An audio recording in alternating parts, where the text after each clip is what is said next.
আজকে এসেছি আমরা আমার ভাসুরের বাসায়। তারপর এখান থেকে আমার যা বলেন যে চলো আজকে আমরা বাইরে খাবো। তাই ওনাদের বলতে দেরি হয়েছে, আমাদের যেতে দেরি হয়নি, কারণ থাই কার না পছন্দ। এই থাই প্যালেসে এই প্রথমবারই এসেছি আমরা, কারণ এখানে যেহেতু আমাদের থাকা হয় না, আমরা একটু দূরে থাকি, তাই লেট না করে যখনই ভাইয়া আর ভাবি বললেন যে বাইরে খাবো, আর আমার বাইরে খেতে খুবই ভালো লাগে, খুব পছন্দ করি আমি, আর থাই হলে তো আর কোনো কথাই নেই।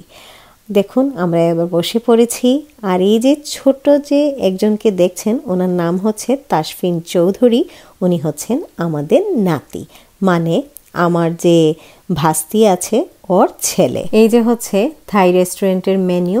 আমরা অবশ্য মেনু দেখে খুব একটা যে বেশি পরিচিত তা না, তাই ভাইয়া ভাবিকে বললাম ওনাদের পছন্দ অনুযায়ী ওনারা যা অর্ডার করবেন তাই আমরা খাবো।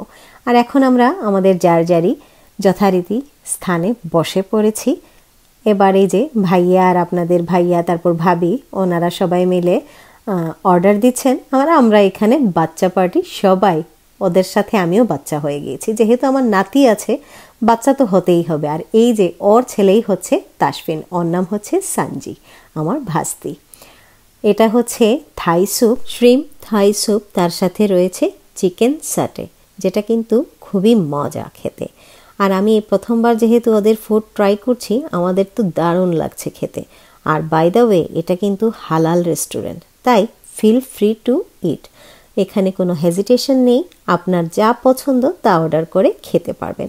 এটা হচ্ছে কালা চিকেন, এটাও খুবই দারুণ খেতে, আমার তো খুবই মজা লেগেছে। আর এই যে একটার পর একটা ডিশ আসা শুরু হয়েছে। ভাইয়া আর ভাবি যেন, আমরা মানুষ গিয়েছি মাত্র 6 থেকে 7 জন, আর ওনারা অর্ডার করেছেন প্রায় 20 জনের মতো খাবার। কিন্তু কি আর করা, যতটুকু সম্ভব আমরা খেয়েছি, তারপর প্যাক করে নিয়ে নিয়েছি, কারণ টুগো না নিলে এত খাবার একসাথে শেষ করা যাবে না। আর এইদিকে আয়াতকে বললাম আমাদেরকে একটু ভিডিও করার জন্য।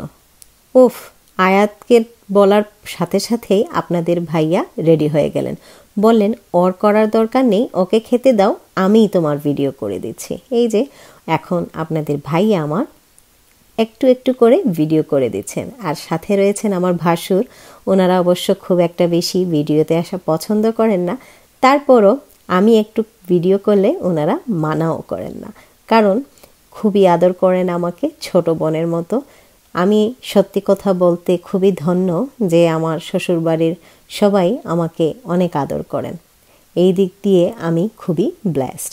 আর সাথে তো আপনাদের ভাইয়া রয়েছেনই। দেখুন ও কত বিজি আমার নাতি, আর খাবারের স্বাদ কি বলবো, দেখেই বুঝতে পারছেন যে খুবই সুস্বাদু হয়েছে। আর তার সাথে খাবার দাবার শেষ করে রয়েছে ম্যাঙ্গো মুস। এই মিষ্টি দিয়েই আজকের এই দিনটা এখানেই শেষ করছি। সো সবাই ভালো থাকবেন, আগামীতে নতুন আরেকটি ব্লগে ইনশাআল্লাহ দেখা হবে।